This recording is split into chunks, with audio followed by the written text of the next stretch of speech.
Okay, magandang gabi ulit sa lahat. This is Von again.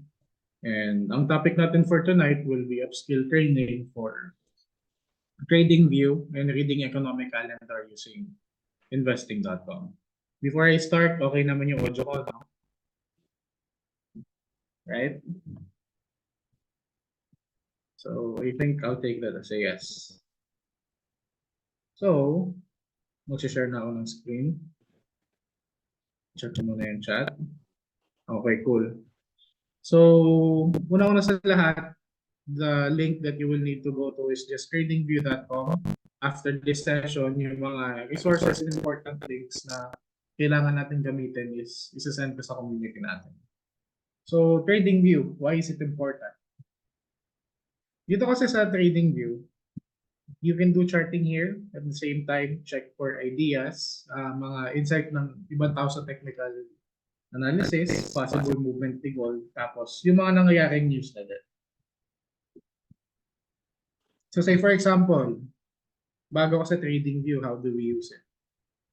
So pagka dating mo sa landing page dito sa TradingView, just click on this tab and look for the asset that you prefer to learn about. So say for example, we are wanting to learn about gold. Enter mo lang yung ano dyan, symbol. And then, you can go to see overview first. So when you go to see overview, the first thing that you will see is the current price fluctuating. And if the asset is up a certain percent. And then you will see here on the tabs, there's overview, timeline, news, ideas, and technicals.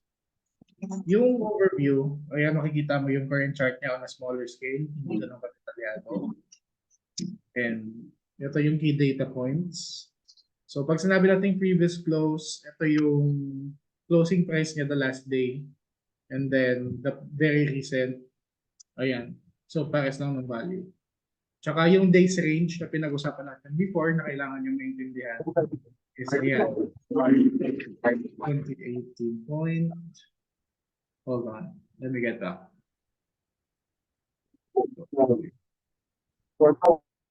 Okay. Game. Share quality screen. I just had to mute someone. Okay, game. So, ayan, days range. So, yun yung ginalawan na price ni gold for today. So, 2018.24 to 2025.90. So, para mas madali, let's go straight to the point. If you go to timeline, you will actually see the history of gold, kung ano ba yung mga naging solid movements niya throughout the past years. So, yan, for example, Israel-Hamas War 2020. That was the time na 2,000 ang naging strongest mark ni gold. Tapos today, ayan, up by 10%. So predicted na it will go up to 2030. Yun yung sabi. So not very important naman, pero if you just want to check facts previously, you can go to timeline. So next, the most important news. So ito yung madalas kong pinopost sa GC natin or sa ibang communities din ito ginagawa nila. So dito lahat ng mga related news kay trading, especially kay gold, yung selected asset natin, can actually be found here. So lahat ng insight, yeah, say for example,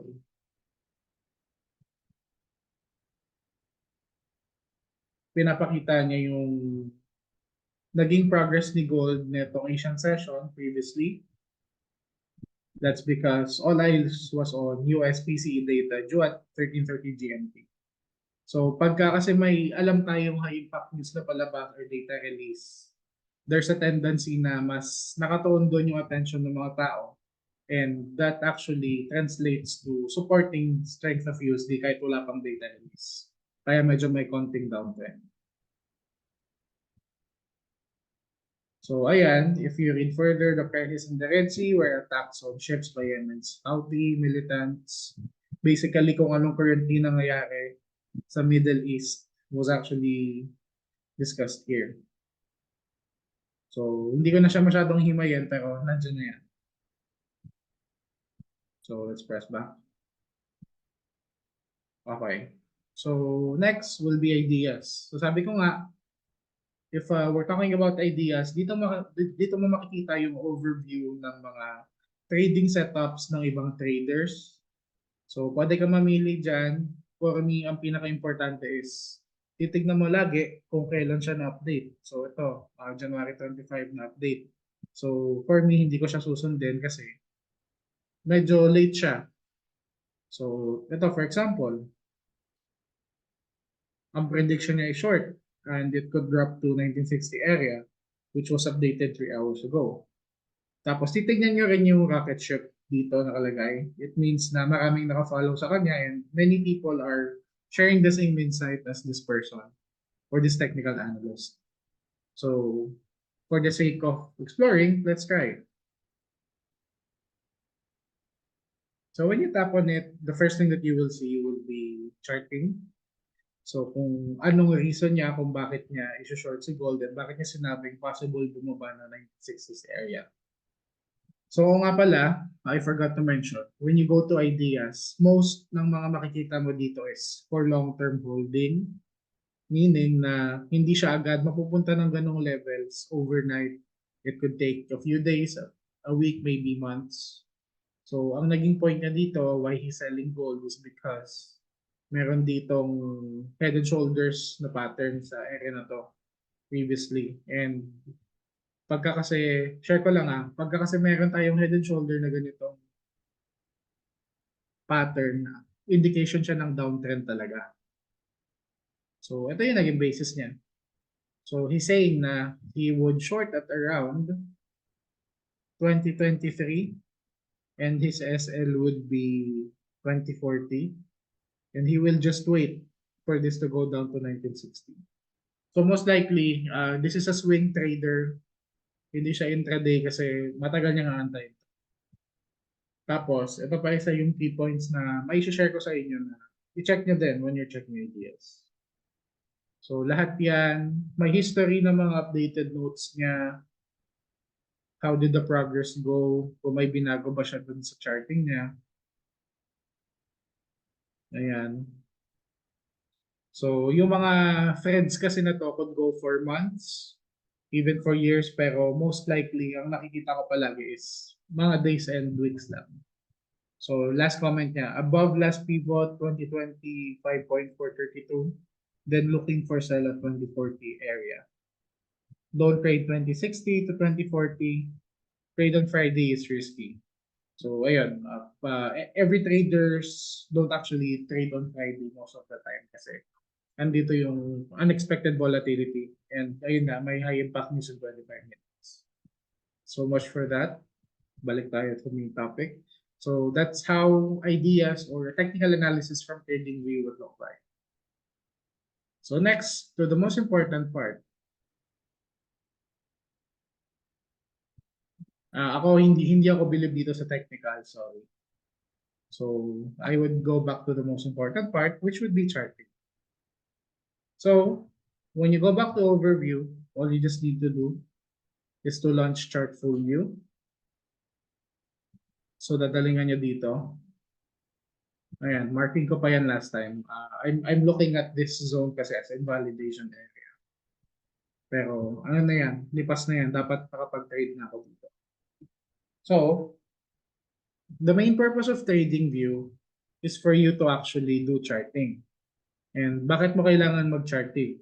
Kasi, pagka sa MT4 mo ginagawa yung charting, aminin naman natin na hindi ganun kaaya-aya sa mata si MT4. Masakit nga sa mata, sabi ng iba.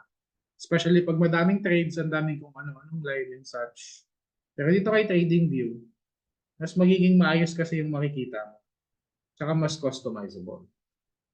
So, let me walk you through top to bottom, left to right. So the first thing that you will see here is the asset dito sa symbol search. So, hindi porket gold yung naka-launch dyan doesn't mean that I can change it. So when you click it, let's say for example, USDJPY. So you can switch between assets. So yan. So balik tayo kay gold. XAUSD. Yan. So, nakabalik tayo kay gold. Then the next thing that you will see is actually this plus sign. So, itong plus sign na to, I don't really use it anymore. Pero if you want to explore or you want to see how relevant DXY is with gold or a simple asset from another asset, lalabas yung scaling ng DXY. So from what you can observe here, dito mo mapagtatanto na talagang correlated siya kasi. For example, punta tayong day chart. This represents na kapag bumababa si DXY, tumataas si gold, and pag bumaba si DXY, tataas si gold, and pag tataas si DXY, bababa si gold. So parang ano lang, overlapping lang para makita mo kung ano yung correlation niya. So again, this is just for visuals, not really that important. So tanggalin natin. So all you just need to do is go back to plus and then yung check, just look for it and untick it. Ayan. So we're back to the basic view of gold. And then the next thing that you will see would be the time frames. So nandyan si 5 minutes, si 15 minutes, 30 minutes. What you were used to MT4, ganun din naman siya. Tapos, the most important part here, kung say for example, scalper ka, pwede kang mag-star ng mga smaller time frames since yun naman ang gagalawan. Pero if you're someone who's holding position like a day trader, swing trader, positional trader, then you could put star on the other ones para may shortcuts para mapunta dito sa time framing. So the next will be the view of the candles, kung anong format niya, kung yung normal ba, kung hollow candles ba siya, kung line graph ba, or kahit anong trip mo, yan. So for me, I don't really rely that much on visuals, so I just go for just candles. That's it. And then next, mga love na mga ibang technical analyst, mga guru-guru na nakikita niyo from somewhere, is actually using indicators. So self-explanatory dito sa indicators, lahat ng mga maiisip niyo na indicators, nandito na. So guys, magbigay kayo ng indicator. Anyone? Fib. Na, Fib? Yung Fibonacci. Fibonacci. Ayan. So madaming forms ng Fibonacci kasi. So, Fibonacci. So, meron diyang Fibonacci level, zone. Tsaka makikita nyo rin yung mga community scripts. Kumbaga yung mga ginagamit ng mga ibang gumagamit din ng trading view. So, for example, Fibonacci zone. Yan. Tangin ang sakit sa mata. Anong bullshit to? Yan. So, I don't really understand this. Pero yan. There you go, Fibonacci. Freaking Fugazi. So, pagkatatanggalin mo siya, yan. MACD. Okay, sige. Let's go for MACD. Yes, Aljon, what's up?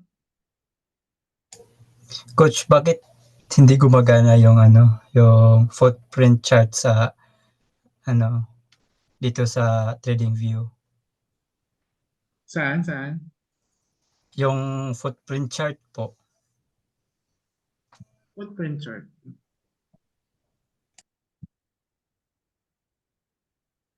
Sorry. Gusto mo mag-take over? Gusto mo mag-explore?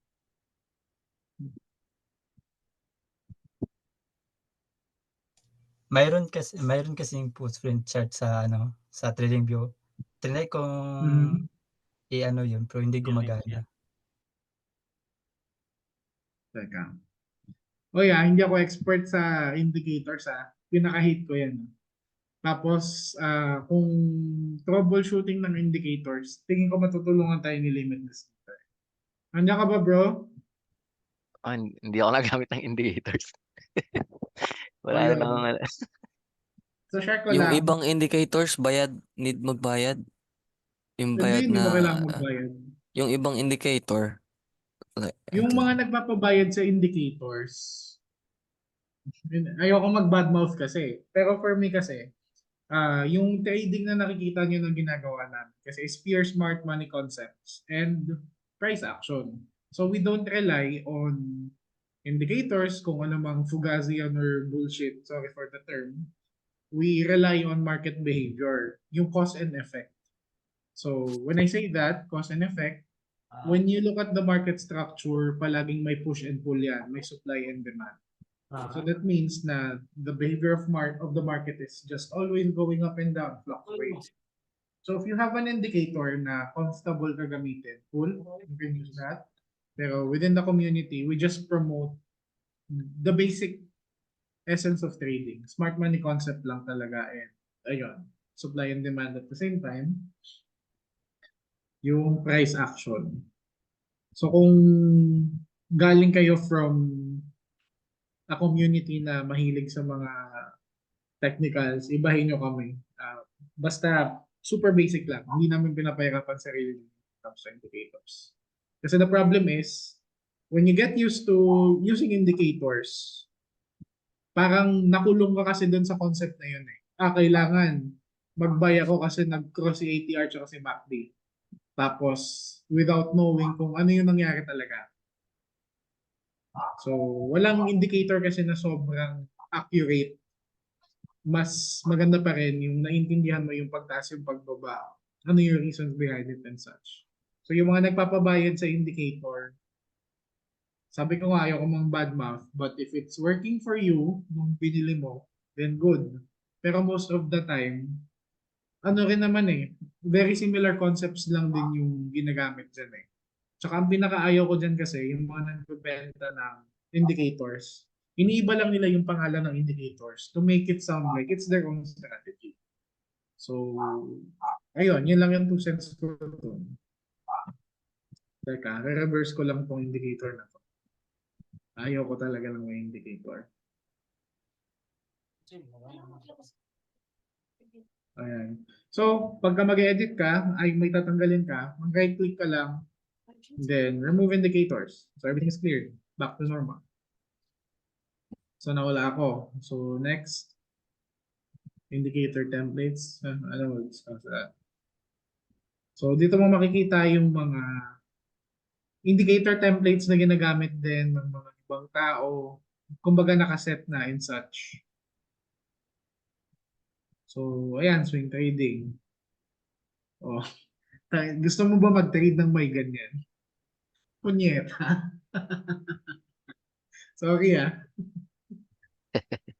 Remove natin. Napaka-bullshit eh. Remove indicator. So, di mo mas madaling tingnan.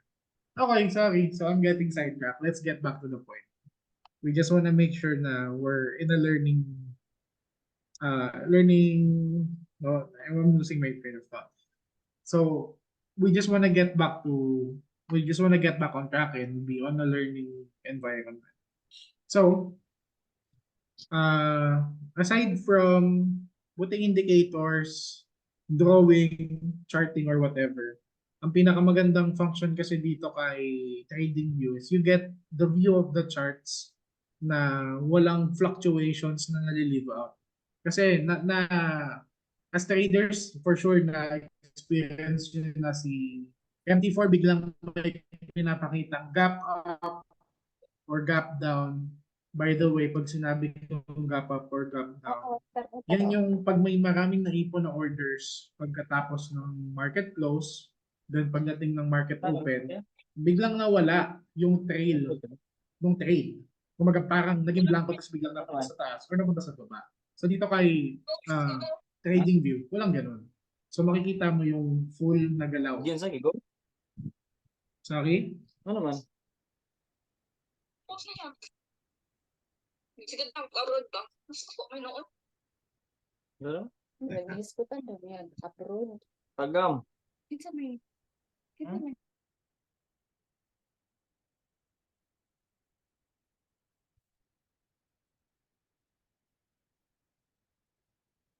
Okay, game, sorry.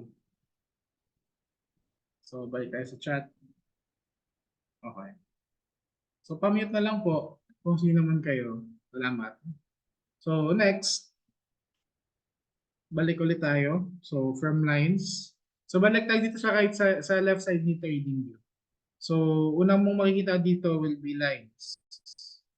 So, depende sa'yo kung mag-drawing ka ng trend line, ng ray, horizontal, pitchfork, lahat nandyan. Pinaka-basic, trend line, sige. Maglagay ka dyan, ikulong mo yung channel, whatever. Tapos maglagay ka pa lang sa clear satisfaction. So, trip mo talaga mag-drawing. Again, guys, I'm just showing you what you can do with trading view, pero you don't necessarily need to do this to become a successful trader. Share lang naman. So, delete muna natin. So, ulitin ko pagka drawings, right click lang. So, the next part will be yung mga Fibonacci retracement, ng mga advanced drawing na ginagamit for charting. Yan o. I think ito yung hinahanap ni Paolo na Fibonacci. Pucha LG. I don't want to say it. It might be offensive to someone. So, yan. Tanggalin natin. So, remove drawings. Okay, go.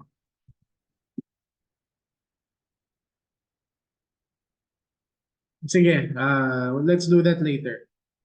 Pero ulitin ko, hindi natin iti-trade ha. Someone was suggesting kasi kung anong insight natin sa news and such. So, next part will be yung brush highlighter, arrow marker. So, basta lahat ng gusto mong gawin dyan, pwede mong ilagay. Kung trip na trip mo mag-painting, yan yung mga pwede mong gawin kay trading view. Sige, delete natin yan.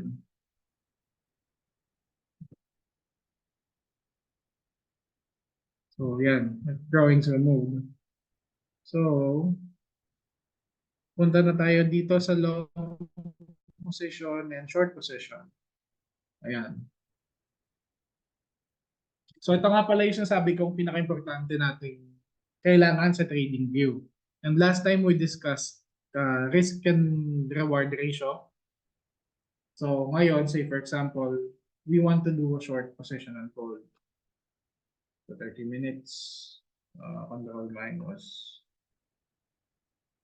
Ayan. So, say for example, you did the short position and ang naging entry price mo is 2020.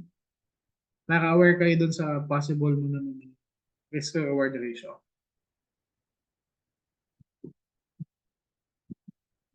Ayan. So, edit natin. So, say for example, gusto mo na mag-risk lang hanggang kay 2030 o 2032.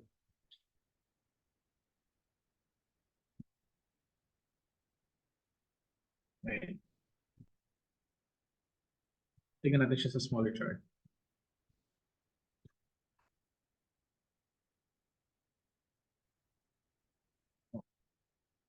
So, makikita mo kasi dyan, nakalagay na mismo yung risk to reward ratio. Tapos sabihin natin ang take profit mo is dito sa 2,000. Dito sa pinakababa. So, it will show you na ang risk to reward ratio mo is 2.17.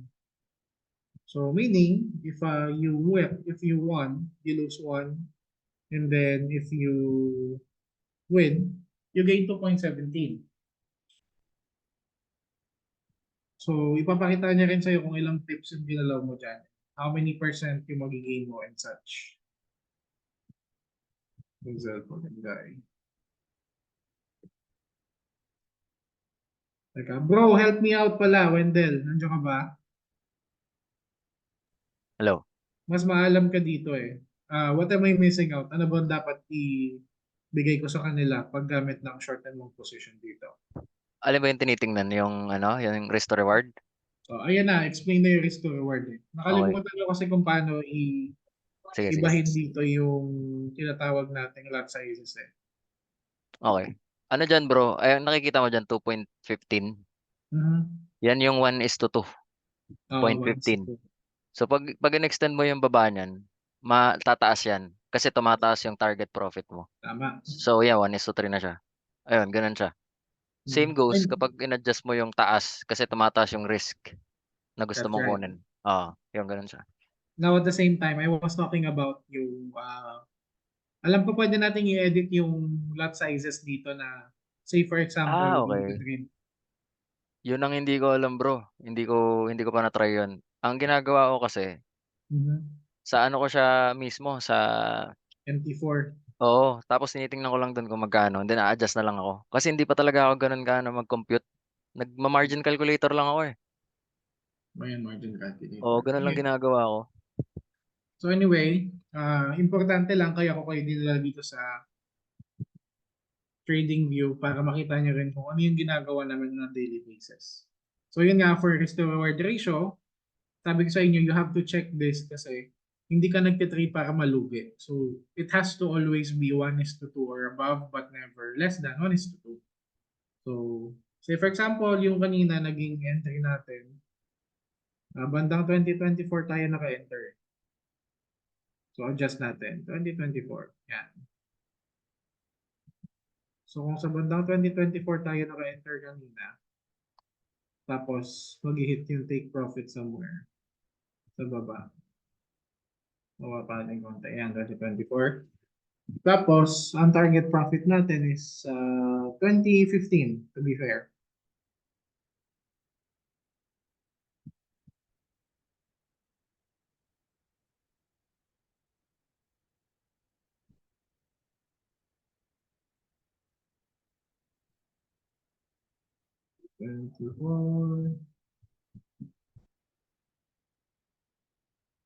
Tapos 2015. Ayan.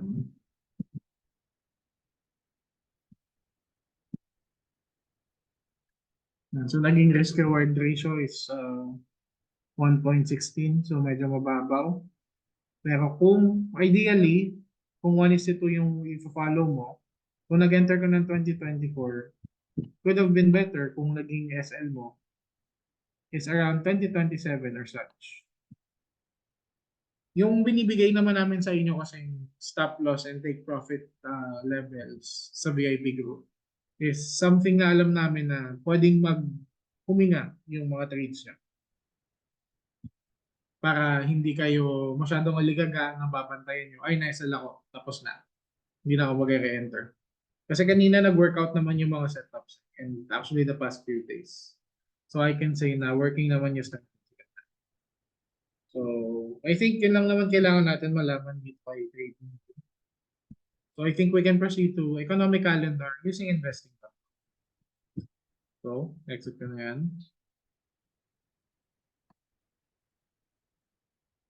Okay, continue with Google. Yata, ang dami napakita. Okay, so this is what you see from investing.com. Yes, medyo boring siya tignan. Pero dito mo kasi makikita yung pinaka-importante mong kailangan basahin na sa trader. Basically, your Bible. So that will be the economic calendar. So when you go to investing.com, yun yung unang makikita from the left side. Ayan, economic calendar. You're already here. So,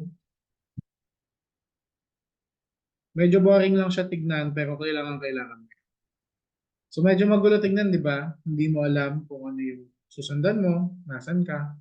Pero that's gonna be easy kasi nandito lang naman yung filter sa upper right side. So, finilter ko siya for today kung ano yung magiging high impact news for today. Pero let's say next week instead. So I put next week and then we go to filters. Then clear ko muna. So dito sa country makikita mo yung clear. So pindutin mo yan, clear. So what this does for you is it will optimize yung mga makikita mong relevant information or news specifically dun sa bansa na pina-follow mo yung currency. So for example, focus ka lang sa pagtingin ng USD strength or UK currency strength weakness. So i-check mo lang US tsaka UK. Tapos you just have to click on apply dito sa ilalim. So when you tap on apply, this is what it looks like. So masasegregate niya lahat ng mga news from Monday next week, Tuesday, Wednesday, Thursday, Friday, Saturday. Friday. So, himay natin. Pag pumunta tayo sa baba pala, nandito yung sinasabi ko sa inyong legend. So ito. Pag sinabi nating legend, makikita mo na kapag 1 star, low volatility expected. So it means wala masyadong impact sa market or very minimal. Moderate. So self-explanatory, medyo malaking movement, medyo lang. And then pag high volatility, ito yung sinasabi namin sa inyong keep out kasi pwedeng sumunog ng account. So, ayan. Sample, next week. So if you're gonna be trading from Monday, wala masyadong high impact news, that's safe. You can trade freely kasi respected na ang magiging technical analysis. Kasi wala masyadong news eh. And then you go by Tuesday, sa GBP side madaming 1 star, sa USD madaming 1 star, pero job openings tapos consumer confidence. So, ito pala, para mas maintindihan nyo kung tungkol saan yung news, ito high impact sa Tuesday next week, click nyo lang. So this would actually explain to you kung ano yung news, what the news is all about. So ayan, consumer confidence measures the level of consumer confidence in economic activity. It is a leading indicator as it can predict consumer spending, which plays a major role in overall economic activity. Higher readings point to higher consumer optimism. Higher than expected reading should be taken as positive or bullish for the USD, while lower than expected reading should be taken as negative or bearish for the USD. So, ayun, very self-explanatory. Hinimay niya, sinabi niya sa inyong lahat. Sinabi niya yung content ng magiging news at kung ano magiging impact niya. So, bigyan ko kayo ng example. Pagka naging positive to against gold, pag tumaas yung ratings niyan, most possibly, babagsak si gold, which is our bias. So, isa pa. Isa pang news, on the same day, na high impact, so, si job openings for December. So, para maintindihan mo ulit, buksan mo lang. So, survey done by the US Bureau of Labor Statistics to help measure job vacancies. It collects data from employers about their businesses, employment, job openings, recruitment, hires and separations. JOLTS defines job openings as all positions that are open, not filled, on the last business day of the month. A job is open only if it meets 3 of the following conditions.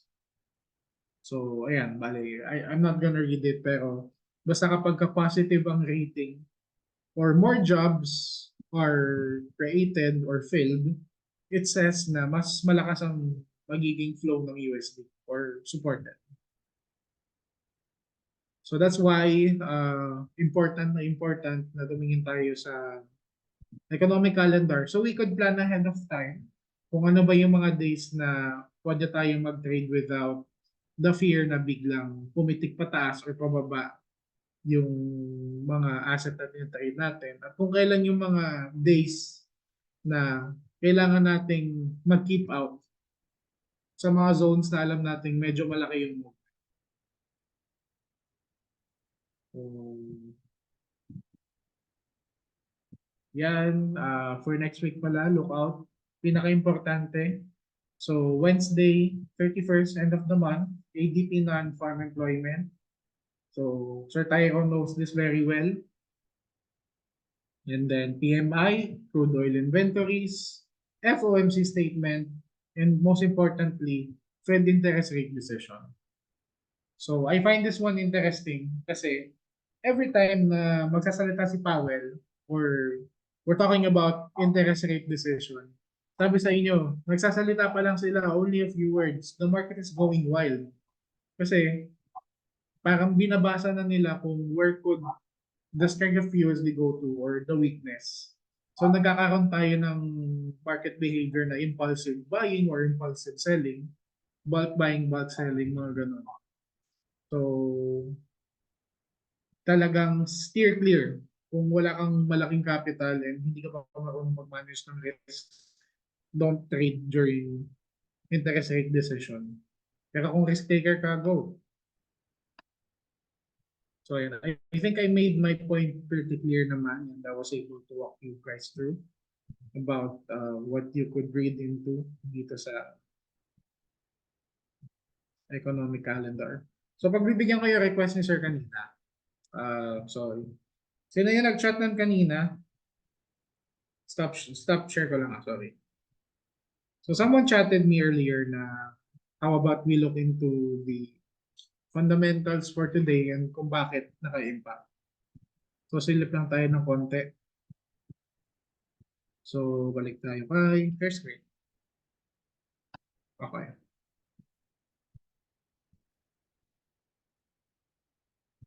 So again, filter for today.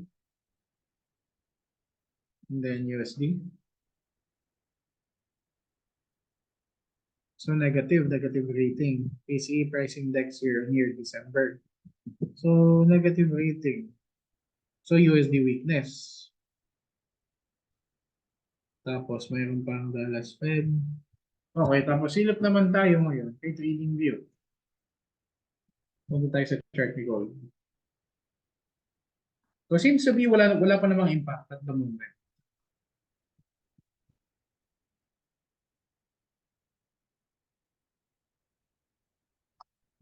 Pero kasi, itong report na to, sinasabi natin high impact is negative siya. So, intindihan natin kung ano siya. That's why demonstrate PCA price index, which is more volatile in seasonal food and energy prices.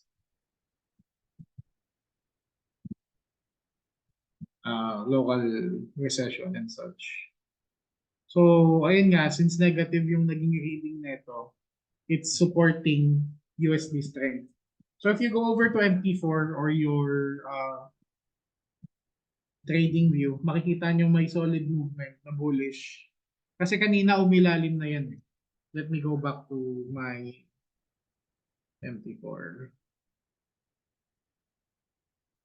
So kanina, nung off camera ko, ang lowest point ni gold today was actually, if I'm not mistaken, that was 2018.11. So from that point, when the news was released, ngayon, gold is ranging to 2018 now to 2026. So imagine, just by one single high impact news, kanina ang bias natin was actually bearish or sell, which we profited from. Now, when that news was released, it affected or it implied na negative yung rating. Edi lumakas lalo si gold, which is actually supporting our analysis na kapag mahina si USD or projected na mahina si USD, lilipad si gold, and inversely proportional or correlated na kapag si USD naman malakas, babagsak si gold. So ranging from 2018 to 2027, dyan na naglalaro si gold ngayon. So very recently lang pala, nag-touch ng 2026.80 si gold. So that was the time where the news was actually released. So ayun, yun yung naging impact ng high impact news sa movement ni gold from 2018 to 2026. Ganun kalaking movement yung naging effect niya kay gold. So guys, masyado kayong quiet. May questions ba kayo? Or any clarifications? Or nagme-make sense naman sa inyo yung mga dinidiscuss ko somehow? Of course, I need to know kasi can't just be talking here tapos silent crowd, di ba? So, Sir Tyrone, kayo, anong findings niyo? Guys, hello. Sige, adjourn na natin to. I think I made my point pretty clear. I think everyone is actually trading, I think. Nakatulog na Ngayon, ata. bali at this point, lilipad si Gold, yun lang ang sure. Nakikita ko may mga nakabay na. So expect na din na kapag ganito, after high impact news, pagkatapos nung swings niyan, expect na mayroong recovery tayong tinatawag. So mag-reverse din yan at some point. So even if you look at MT4 right now, may makikita kayong mahabang kandila.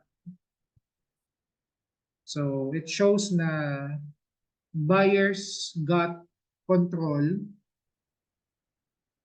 and still trying to get back control. Tinatry niya i-breach si 2027. So pag nagtuloy-tuloy yan, if I'm not mistaken, babalik ng 2032 si Gold. Tama ba, Mandel? Limitless? Oo. Parang di pa kahapon kasi bullish tayo dyan. So, Ah. ngayon siya nagpe-play out. Ayun. So, for everyone na nandito, if you're a risk taker, kahit 0.01, go and buy gold. Go crazy. Money management lang. Kayo na bahala. So, yan. I think I can adjourn this meeting. Thank you for attending and hopefully may natutunan kayo. Ulitin ko, this session was recorded. I will upload it to my assistant's YouTube account. And yung mga resources, send ko lahat yan sa GC natin. PM kayo guys if you have questions ha. Alright. Thank you, pre. Thank you guys. Thank you. Thank you, coach. Thank you.